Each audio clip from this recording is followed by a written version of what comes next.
5 ৰাতি 9:30 বজাত নিৰঞ্জনৰ ঘৰলৈ ঘূৰি আহি শশাংকই দেখিলে নিৰঞ্জন কিতাপ পঢ়ি অকলে বহি আছে। ৰান্ধনী লৰাটো ৰান্ধনীশালত ৰন্ধা-বঢ়াত লাগি আছে। অপৰা নাই সুধিলত নিৰঞ্জনে কলে যে অপৰা ঘূৰি অহা নাই, কৰবাত কিবা মিটিং নে সাংস্কৃতিক অনুষ্ঠান আছে, হয়তো তাতে থাকিব পায়। ভাত খাই উঠি শশাংকৰ লগতে অপৰা ওলাই গৈছিল। অপৰাই শশাংকক তেওঁলোকৰ কিবা কিবি অনুষ্ঠান আৰু কাম কাজ দেখুৱাব খুজিছিল। শশাংকই অন্য সময়ত যাম বুলি কলে। সেই সময়ত তেওঁৰ জৰুৰী কাম আছিল। অপৰাক নমাই থৈ তেওঁ গলগৈ। ভালেমান ঘূৰি পকি শশাংক ঘূৰি আহিল। অপৰা এতিয়াও আহি পোৱাহিয়ে নাই। ঘৰত এই সময়ত অপৰা নথকাৰ কাৰণে শশাংকৰ বেয়া নেলাগিল, বৰং নিৰঞ্জনৰ লগত দুআষাৰ কথা অকলে পাতিব পাৰিব বুলি মনতে আনন্দহে পালে। শশাংক আহি নিৰঞ্জনৰ ওচৰতে বহিলহি। পঢ়ি থকা কিতাপখন জপাই নিৰঞ্জনে শশাংকৰ মুখলৈ চালে আৰু নিৰুদ্বিগ্নভাৱে সুধিলে, চাহ তাহ খাবা নেকি? নেখাও, খাই আহিছো। তুমি কেনিও ওলাই যোৱা নাই নেকি? গৈছিলো, অলপতেহে আহিছো। শশাংকই কলে, মই কালি আহিলো, কিন্তু আজিলৈকে মই বুজিব পৰা নাই এইটো তোমালোকৰ ঘৰ নে ৰেল ষ্টেচন? ইয়াতে তোমালোক থাকা নে জিৰণি লবলৈ আহা? সঁচা, ময়ো ঘৰ সংসাৰৰ বৰ বেছি বুজি নেপাওঁ, কিন্তু ঘৰ সম্পৰ্কে মোৰ যি ধাৰণা আছে তাৰ লগত তোমালোকৰ ঘৰখনৰ অকণো মিল নাই যেন লাগিছে। নিৰঞ্জনে গাত নলগা ধৰণে কলে, অথনি তুমি তোমালোকৰ ঘৰখনৰ ডিছইণ্টেগ্ৰেশ্যনৰ কথা কৈছিলা, সেয়া এক্সেপশ্যন নহয়। কেৱল তোমালোকৰ ঘৰখনতে এই ভাঙনে দেখা দিয়া নাই, সমাজৰ সকলো স্তৰতে সকলো ক্ষেত্ৰতে এই ডিছইণ্টেগ্ৰেশ্যনে দেখা দিছে। কিন্তু তোমালোক দুজন মানুহৰ এই সৰু পৰিয়ালটো ডিছইণ্টেগ্ৰেশ্যন হব কি কাৰণ হৈছে? শশাংকই কলে, সেইটোৱেই কাৰণ। কোনটোৱেই কাৰণ? সৰু পৰিয়াল হোৱাটো। আমাৰ পৰিয়ালটো ইমান সৰু যে তাৰ গাঁথনিকে বিচাৰি পোৱা নাযায়। কেতিয়াবা এনে হোৱাৰ কাৰণ বিচাৰি চাইছা? কেতিয়াবা নহয়, সদায়ে এই বিষয়ে মই ভাবিছো। মোৰ বিশ্বাস যে আজিৰ মানুহবোৰৰ অকলে জীয়াই থকাৰ সাহস নাই। নিজক লৈ অকলশৰে থকাৰ আনন্দ আমি উপলব্ধি কৰিব নোৱাৰা হলো। নিজলৈকে আমাৰ আটাইতকৈ বেছি ভয়। আজিৰ মানুহৰ নিজত্বৰ কোনো দৃঢ় ভিত্তি নাই।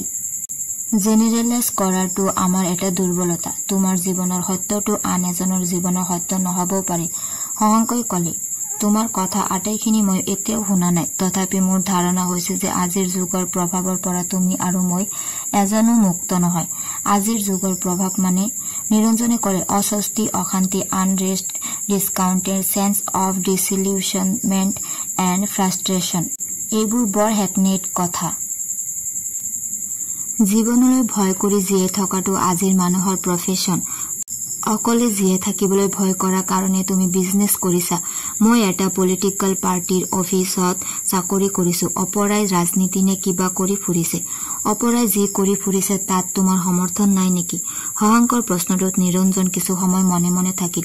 তাৰ পিছত লাহে লাহে কলে, তুমি আমাৰ কথা সকলোবোৰ নেজানা কিজানি? সকলোবোৰ কিয়? একোকে নেজানো। কালি মাথোন তোমালোকৰ নতুন জীৱনটোৰ লগত হৈ দেখিলো তোমালোকক একো বুজিব নোৱাৰি। অৱশ্য এনেধৰণৰ জীৱন তোমালোকে কটাইছা নে আনেও কটাইছে সেই বিষয়ে মোৰ বিশেষ কোনো ধাৰণা নাই। আজি এটা কথা শশাংকৰ ভাল লাগিল যে কালি নিৰঞ্জন যিমান নিৰ্বিকাৰ আৰু উদাসীন হৈ আছিল আজি নাই। হয়তো শশাংকক অকলশৰীয়াকৈ পোৱাৰ কাৰণে আজি তেওঁ আগ্ৰহেৰে কথা বতৰা পাতিছে। তেওঁ যিমান নীৰৱ হৈ যোৱা বুলি কালি শশাংকৰ ধাৰণা হৈছিল সিমান নাই হোৱা যেন লাগিল এতিয়া। নিৰঞ্জনে কলে, ফিজিকেল ডিফৰ্মিটি থাকিলে মানুহৰ ইনফেৰিয়ৰিটি কমপ্লেক্স হয়। এই কমপ্লেক্স থাকিলে নাই বুলি বুজাবৰ কাৰণে কামবোৰ কিছু এক্সেছত কৰিবলৈ বিচাৰে। অপৰাৰ সম্পৰ্কত এই কথা কৈছা। অপৰাৰ কথাও ধৰিব পাৰা, কিন্তু তেওঁৰ নিচিনা অন্যান্য বহুত আছে।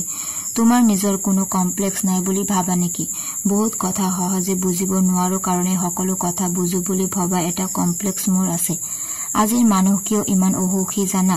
কোনো যুগতে মানুহে নিজকে ইমান তন্ন তন্নকৈ ফহিয়াই চোৱা নাছিল, এনেদৰে নিজক বুজিবলৈ চেষ্টা কৰা নাছিল। হয়, মানুহ আছিল দেৱতা নাইবা পশু। মানুহৰ ভাৱ, অনুভূতি, চেণ্টিমেণ্ট, ইনষ্টিকষ্ট, কাম, কথা এইবোৰৰ প্ৰতিটোকে কাহানিও এনে নিষ্ঠুৰভাৱে বিশ্লেষণ কৰিবৰ যত্ন কৰা নাছিল। নিজৰ বিষয়ে মানুহৰ জ্ঞান যিমানে বেছি হৈছে সিমানে মানুহ অসুখী হৈছে। জ্ঞান বৃক্ষৰ গুটি খোৱাৰ পৰিণাম পেৰেডাইজ লষ্ট, স্বৰ্গচ্যুতি হহাংকই অনুভৱ কৰিলে যে কোনো এক অব্যক্ত অভিযোগৰ পৰা নিৰঞ্জনৰ মুখেদি এনে কথা ওলাইছে।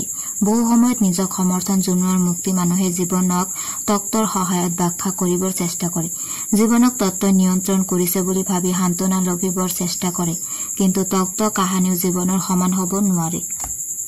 হহাংকই পোনপটীয়াকৈ সুধিলে, তোমালোক জানো সুখী অসুখী ৰাজহুৱা বা সমূহীয়া কথা নহয়, ব্যক্তিগত কথা। কোনো অঞ্চলৰ সকলো মানুহ দুখীয়া হ'ব পাৰে, কিন্তু দুখীয়া কাৰণে সকলো মানুহ অসুখী বুলি ভাবিব নোৱাৰি। অৰ্থাৎ নিৰঞ্জন কোনো কাৰণত অসুখী যদিও অপৰা হয়তো একে কাৰণতে অসুখী নহবও পাৰে। হহাংকই ভাবিলে। হহাংকই প্ৰসংগটো সলনি কৰিবৰ উদ্দেশ্য কলে, অপৰা এতিয়া নোলালহি দেখোন, এতিয়া থকা হলে আজি তোমালোকৰ কথাকে শুনিব পাৰিলোহেঁতেন।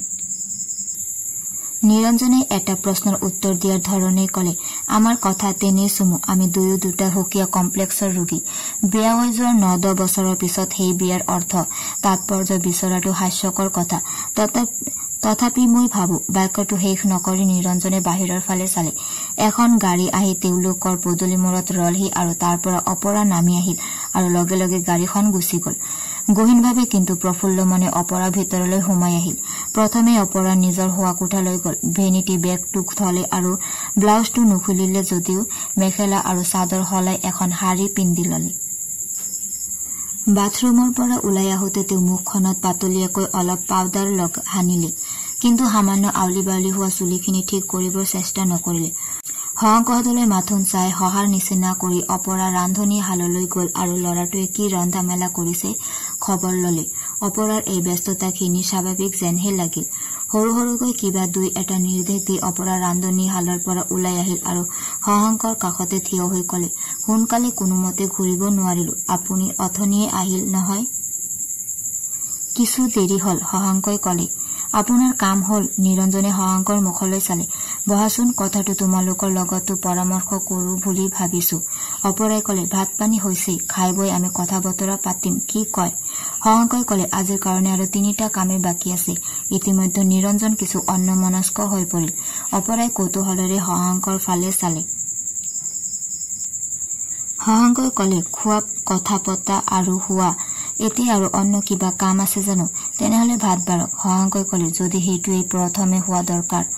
ভাত খাই থাকোতে অপৰাই কলে, মোৰ বৰ ভোক লাগিছিল। এটা সৰু লৰাৰ দৰে নিৰঞ্জনে কলে, কালি তোমাৰ কথাবোৰ আধা কোৱা কৰিলা, আজি কবা নেকি?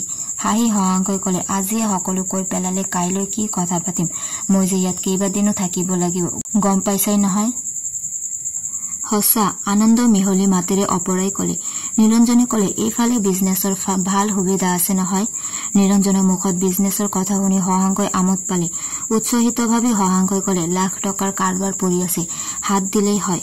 হহাংকৰ কথাত বিশ্বাস কৰা নকৰা ধৰণে অপৰাই কলে, আপুনি সঁচাকৈয়ে জানো কিবা বিজনেছৰ কামত ঘূৰিছে? নহলে কি তোমালোকৰ মুখ চাবলৈ আহি ইয়াত বহি আছো? হহাংকৰ মাতৰ দৃঢ়তাত অপৰাই কেনিবা এটা দুৰ্বলতা যেন অনুভৱ কৰিলে। হহাংকই কলে, টকা কৰাটো এটা চিষ্টেমৰ কথা। চিষ্টেমটোৰ মাজত নিজক খাপ খুৱাই সুমুৱাই লব পাৰিলে তুমি ধন নঘটি নোৱাৰা। তেতিয়া দেখিবা যে ধন ঘটাতকৈ সহজ কথা আৰু নাই। আৰু চিষ্টেমটোৰ লগত নিজক খাপ খুৱাই নললে বা লব নোৱাৰিলে বা নোখোজিলে ধন ঘটিবলৈ হেজাৰ চেষ্টা কৰিলেও একো নহয়। Nothing succeeds like success. যিবোৰ মানুহ কেৱল ধন ঘটিবৰ কাৰণে জীয়াই আছে, সেইবোৰ মানুহৰহে কথা এইবোৰ। চিষ্টেমটোক স্বীকাৰ কৰি লোৱা বা নোলোৱাৰ কথা। কেতিয়াবা চিষ্টেমটোৰ মাজতে থাকিও আমি তাক বুজি নাপাওঁ। এই ধৰা তুমি আৰু অপৰা। আমি, অপৰাই বিস্ময় প্ৰকাশ কৰিলে। চিষ্টেমটোৰ মাজতে থাকিও তোমালোকৰ দুয়ো চিষ্টেমটোৰ একো বুজা নাই। কংগ্ৰেছ ৰাজনীতিৰ এটা চিষ্টেম আছে, পদ্ধতি আছে। এই চেণ্টিমেণ্ট বা ভাবোচ্ছাস বা আদৰ্শবাদৰ কথা নহয়। ৰাজনীতি কৰাৰ এটা পদ্ধতি আছে। এই পদ্ধতিটো বুজি নোপোৱাৰ কাৰণে তুমি আজিলৈকে MLA মিনিষ্টাৰ একো হব পৰা নাই আৰু একেবাৰে অৰ্ডিনাৰী মানুহবোৰে তোমাৰ চকুৰ আগেদিয়েই ভব্যগব্য নেতা মন্ত্ৰী হৈ শোভাযাত্ৰা কৰি ফুৰিছে। তোমাৰ অক্ষমতাক তুমি তোমাৰ আদৰ্শবাদ বুলি নিজকে বুজাবৰ চেষ্টা কৰিছা। মই MLA মিনিষ্টাৰ হবৰ চেষ্টা কোনোদিন কৰা নাই, কাৰণ চিষ্টেমটো তুমি বুজি পোৱা নাই। মূৰ্খবোৰৰ বাহিৰে বাকী সকলোৱে নিজৰ পদোন্নতিৰ কাৰণে ৰাজনীতি কৰে। নহলে তুমি কংগ্ৰেছ বা যিকোনো এটা ৰাজনৈতিক দলৰ অফিচ ছেক্ৰেটাৰী কৰা বা মদৰ দোকানৰ মেনেজাৰী কৰাৰ মাজত কি পাৰ্থক্য আছে? তুমি কৰি থকা কামটো যে কোনো এটা সাধাৰণ কেৰাণীয়ে কৰিব নোৱাৰিব। তোমাৰ কামটো কেনেকুৱা হৈছে জানা, থিয়েটাৰৰ মেকআপ মেনৰ নিচিনা। অভিনেতা অভিনেত্ৰীৰ মুখত ৰং সানি সজাই পৰাই পঠোৱা আৰু নিজৰ গায়ে পায়ে ৰং লগাই মলিয়ন হৈ গ্ৰীণ ৰুমতে সোমাই থকা। কোনে তোমাক নিচিনে নেজানে। শশাংকই কথাবোৰ শান্তভাৱে কৈছিল, কিন্তু তেওঁৰ মাতত এটা ক্ষুদ্ৰ উষ্ণতা প্ৰকাশ নোপোৱাকৈ থকা নাছিল। তুমিওতো চিষ্টেমটোক বুজি পোৱা নাই। এইবাৰ বিস্মিত হোৱাৰ পালা অপৰা আৰু শশাংকৰ। নিৰঞ্জনেও এনেকুৱা কথা কব পাৰে। শশাংকই কলে, কিয়? দেউতাৰে মিনিষ্টাৰ, ৰাজনীতি কৰে, তুমিও ৰাজনীতি কৰি মিনিষ্টাৰ হোৱা নাই কিয়? তেওঁলোকৰ খোৱা শেষ হৈছিল। শশাংকই কলে, সেই কথা বাৰু বলা, সেই কথা তোমালোকক কম। এতিয়া মুখ হাত ধোৱা নে আৰু কিবা খাবলৈ বাকী আছে? ৰান্ধনী লৰাটোৱে পুডিং কাপত পুডিং দি গল। আৰু একো নাই, পুডিং কণ খাওঁ। চামুচৰ পৰা কামৰি কামৰি খোৱা দি কোমল পুডিংখিনি খাই খাই শশাংকই কলে, আকৌ তোমালোকক আত্মকাহিনী কব লাগিব যেন পাইছো। আত্মবিশ্লেষণ আৰু ভ্ৰমাত্মক হব পাৰে, নহয় জানো? তুমিও যে অসুখী নোহোৱা তাকে পাৰিলে আমাক বুজাবৰ চেষ্টা কৰিবা। মানে জ্ঞানী মানুহে আত্মজিজ্ঞাসা আৰু আত্মবিশ্লেষণ কৰিবৰ চেষ্টা কৰে, আৰু জ্ঞানী মানুহে অসুখী। সেইবোৰ তাহানি কালৰ কথা। অৱশ্য নিজকে বুজি পোৱাত এটা বেদনাদায়ক তৃপ্তি নোহোৱা নহয়। বেদনাদায়ক তৃপ্তি নহয়, তৃপ্তিদায়ক বেদনা, নিৰঞ্জনে কলে। আগদিনা ৰাতিৰ দৰে তিনিও আহি ড্ৰয়িং ৰুমত বহিলহি। এটা ক্ষীণ পোহৰৰ লাইটে কোঠাটো অনুজ্জ্বলভাৱে পোহৰ কৰি ৰাখিছিল। বাৰাণ্ডাৰ কাষত থকা ফুলজোপা ফুলিছিল। তাৰ এটা সজীৱ গোন্ধ মাজে মাজে বতাহত উৰি আহি কোঠাটোত সোমাইছিল। ইয়াৰ লগত সামান্যভাৱে অপৰা চুলি আৰু গাৰ পৰাও এটা মৃদু গোন্ধ উৰি আহি শশাংকৰ নাকত লাগিছিলহি। কোনো এক অজানিত কাৰণত শশাংকই মনৰ মাজত এটা অহেতুক উত্তেজনা অনুভৱ কৰিছিল। বিশেষকৈ কালি ৰাতিৰ দৰে সম্পূৰ্ণ নিৰ্লিপ্ত আৰু উদাসীন হৈ নাথাকি আজি নিৰঞ্জনে কিছু সজীৱতা প্ৰকাশ কৰাৰ কাৰণে শশাংকৰ ভাল লাগিছিল। তৰ্ক কৰি নিজৰ অভিমত সাব্যস্ত কৰিব পৰাটো এটা আনন্দ আছে, বিশেষকৈ যেতিয়া তেনে পৰিস্থিতিত এজনী জনবুজা তিৰোতা উপস্থিত থাকে। শশাংকই চিগাৰেট জ্বলাই সুপি যাব ধৰিলে। কিছু সময় নীৰৱতাৰ মাজেদি কাটি গল। তিনিও বহি যেন নিজৰ বুকুৰ মাজত লুকাই থকা কোনো অলিখিত কাহিনীৰ আঁত বিচাৰিছিল আপোন মনে। ৰাতি তেতিয়াও বৰ বেছি হোৱা নাছিল, কিন্তু এইফালে নগৰৰ কোলাহলবোৰৰ দূৰণীয়া প্ৰতিধ্বনি মাথোন শুনা গৈছিল। মাজে মাজে দুই এখন মটৰ গাড়ী পাৰ হৈ গৈছিল, এই অঞ্চলৰ নিস্তব্ধতা ভংগ কৰি। তিনিও যেন ভয় কৰিছিল এই পৰিৱেশ অনা বাতাবৰণটোক কথোপকথনৰ আঘাতৰে বিদ্ৰূপ কৰিবলৈ। কাষৰে কোনোবা এঘৰত ৰেডিঅ'ত সংগীত বাজিছিল। সেই ঘৰ বাঙালী মানুহ। পৃথিৱীত যে কলিকতাৰ বাহিৰে আৰু কেন্দ্ৰ আছে সিহঁতে যেন কব নোৱাৰে। অপৰাৰ মাজে মাজে বাংলা আধুনিক পদাৱলী, কীৰ্তন, ভৰটিয়ালী আৰু বাউল আৰু ৰবীন্দ্ৰ সংগীত শুনি শুনি বিৰক্তি লাগে। আজি কিন্তু অস্পষ্টকৈ আহি কাণত পৰা ৰবীন্দ্ৰ সংগীতৰ সুৰটোক তেওঁৰ সিমান বেয়া নালাগিল। কথাখিনি ভালকৈ কাণত পৰা নাছিল। অলপ কাণ দিতেও শুনিলে আগে পিছে বহুবাৰ শুনা এটা পুৰণি নোহোৱা ৰবীন্দ্ৰ সংগীত। চেনা শুনা সব বাইৰে, যেখানে পথ নাই ৰে, সেখানে আমাৰ মন চুলে চুটে মাতাল হাওয়াৰ বাদল দিন। দূৰৰ পৰা অস্পষ্টকৈ শুনাৰ কাৰণে হয়তো গানটোৰ ভাৱটো সুৰৰ মাজত ব্যস্ত যেন লাগিল। চীনাজনাৰ বাহিৰৰ কোনোবা দূৰ দূৰণিৰ বাটপথ নোহোৱা অচিন ৰাজ্যত বাউলী মনৰ বিস্তাৰ, অপৰিচয়ৰ মাজত নিজৰ পৰিচয় হেৰুৱাই পেলোৱাৰ সেই মানসিক আকুতি খন্তেকৰ কাৰণে যেন অপৰায়ো সেই গীতৰ কথাখিনিৰ লগত নিজৰ কিবা এটা মিল থকা যেন অনুভৱ কৰিলে। ৰেডিঅ'ত গানটো শেষ নোহোৱা পৰ্যন্ত তিনিওজন মনে মনে বহি থাকিল, যেন তেওঁলোক গান শুনিবৰ কাৰণেহে মনে মনে বহি আছে। গানটো শেষ হোৱাৰ ঘোষণা শুনি তিনিও বাস্তৱলৈ ঘূৰি আহিল। শশাংকই কলে, মই ৰাজনীতি কৰি কিয় মন্ত্ৰী হোৱা নাই জানিব খুজিছিলা নহয়? নিশ্চয় তাৰ কাৰণ আছে। তাৰ কাৰণ মূলতঃ এটাই, দেউতা যি, মই সেইটো হবলৈ নিবিচাৰো। দেউতাৰ পৰিচয়েৰে মই পৰিচিত হবলৈ নিবিচাৰো। মোৰ নিজস্ব এটা চিনাকি থকাটো মই বিচাৰো। এই বিৰোধকে বোলা মোৰ শৈশৱৰ পৰা আছে। ৰাজনীতি কৰাটো আপুনি বেয়া বুলি ভাবে? অপৰাই সুধিলে। বেয়া বুলি? কোনো ব্যৱসায়কে মই বেয়া বুলি নেভাবো, কিন্তু অযোগ্য অনুপযুক্ত মানুহে আমাৰ দেশত ৰাজনীতিত নামাটো এটা অসমনীয় কথা। তোমালোকে বাৰু কোৱাচোন, স্বাধীনতা লাভ কৰাৰ আগতে আমাৰ দেশত যিসকল লোক ৰাজনীতিত নামিছিল, আজি দেশ স্বাধীন হোৱাৰ পিছত তেনেকুৱা মানুহ ৰাজনীতিত নোহোৱা হল কিয়? লাজপত ৰায় তিলক বিপিন চন্দ্ৰ গোখলে আনচাৰী সুভাষ আজাদ পন্ত ব্ৰিটিছৰ দিনতে যদি ভাৰতৰ ৰাজনীতিত এনেকুৱা বিচক্ষণ পুৰুষসকল ওলাইছিল, ৰাজনীতিয়ে যদি ভাৰতীয় সমাজৰ শ্ৰেষ্ঠতম বিবেকক আকৰ্ষণ কৰিব পাৰিছিল, আজি স্বাধীন হৈও ভাৰতীয় ৰাজনীতিলৈ তেনে মানুহ উলিয়াব পৰা নাই কিয়? অসমতো তৰুণ ফুকন, নবীন বৰদলৈ, কুলধৰ চলিহাৰ নিচিনা ৰাজনৈতিক নেতা এতিয়া কত ওলাইছে? দেশপ্ৰেমিক হলে ৰাজনীতিবিদ হয়, এনে ভ্ৰমাত্মক ধাৰণা ভাৰতৰ বাহিৰে পৃথিৱীৰ কতো নাই। Politics is a science, it is not a short. কথাখিনি পৰোক্ষে অপৰাকে কলে নেকি? অপৰাই এবাৰ চিন্তা কৰিলে যুগৰ প্ৰয়োজন অনুসৰিহে নেতাও ওলাব, নিৰঞ্জনে কলে। একেবাৰে সঁচা কথা। তুমি কবা নেকি আজি গান্ধী নেহেৰুৰ নিচিনা নেতাৰ প্ৰয়োজন নাই? আজিৰ যুগটো স্বাৰ্থপৰ, সুবিধাবাদী আৰু বনিয়া ৰাজনীতিবিদৰ যুগ। আজি কোনো উচ্চতৰ নেতৃত্বৰ প্ৰয়োজন নাই। আমি আটাইবোৰ ডিঙিত ৰছী বন্ধা বান্দৰ আৰু ফল খাবলৈ দিন বান্দৰ নচোৱা এডল বহুৱাৰ আদেশ নিৰ্দেশ মতে আমি নাচিব লাগিব, উঠা বহা কৰিব লাগিব। তাৰ মানে কিবা এটা ভুল হৈছে, সেইটো মই বুজাই কব লাগিব নেকি? আমাৰ জাতিটোৰ অধপতন আনিছে আমাৰ দেশপ্ৰেমে। নিৰঞ্জন আৰু অপৰা শশাংকৰ কথা শুনি স্তব্ধ হৈ গল। তেওঁ ধেমালি কৰিছে নে চিৰিয়াছলি কৈছে? দেশপ্ৰেমে আমাৰ অধপতন আনিছে? নিৰঞ্জনে সুধিলে। নিশ্চয়। এজন কেৰাণীয়ে ভালকৈ কেৰাণীৰ কাম কৰিব লাগে, এজন হাকিমে ভালকৈ হাকিমৰ কাম কৰিব লাগে, এজন সৈনিকে ভালকৈ যুদ্ধ কৰিব লাগে, এজন ব্যৱসায়ীয়ে ভালকৈ ব্যৱসায় কৰিব লাগে, এজন পলিটিচিয়ানে ভালকৈ নিৰ্ভুলভাৱে পলিটিক্স কৰিব লাগে। বছ, এই আটাইবোৰে যদি দেশপ্ৰেম কৰাত লাগে, পেট্ৰিয়টিজম কৰাত লাগে, দেশ অধপাতে যাবলৈ বাধ্য। কিন্তু অন্তৰত দেশপ্ৰেম নাথাকিলে কোনোবাই নিস্বাৰ্থভাৱে কাম কৰিব পাৰে জানো? নিশ্চয় পাৰে। আমাৰ দেশৰ বহুত ল'ৰাই ইংলেণ্ড আমেৰিকাত চাকৰি কৰিছে। কোনেও ক'ব নোৱাৰে যে ইংলেণ্ড আমেৰিকাৰ প্ৰতি দেশপ্ৰেমত তেওঁলোকে কাম কৰিছে, আৰু কোনেও ক'ব নোৱাৰে যে তাত কোনোবা এজনে বেয়াকৈ কাম কৰিছে। আমাৰ দেশখন ইফিচিয়েণ্ট কৰিব লাগিলে, চিষ্টেমেটিক কৰিব লাগিলে দেশপ্ৰেমৰ বেমাৰটোৰ পৰা মানুহবোৰক ৰক্ষা কৰিব লাগিব। এতিয়া কোনেও কৰ্তব্য কৰিবলৈ নিবিচাৰে, সকলোৱে দেশপ্ৰেম কৰিবলৈ বিচাৰে। ফলত কৰ্তব্য আৰু দেশপ্ৰেম দুয়োটাই চাফাৰ কৰিছে। মইতো ভাবো কৰ্তব্য আৰু দেশপ্ৰেমৰ মাজত কোনো বিৰোধ নাই, নিৰঞ্জনে কলে। বিৰোধ থাকক বা নাথাকক, পেট্ৰিয়টিজম অৰ ন পেট্ৰিয়টিজম, জীৱিকাৰ কাৰণে কিবা এটা কৰি দেশপ্ৰেম কৰিছো বুলি ভাণ্ডামি কৰাটো বন্ধ কৰা নিতান্ত দৰকাৰ হৈছে। আনকি যি দলে পলিটিক্স কৰে সেই দলো পেট্ৰিয়ট হোৱাৰ কোনো দৰকাৰ নাই। Let him be true to his profession, we won't bother whether he is a patriot or not.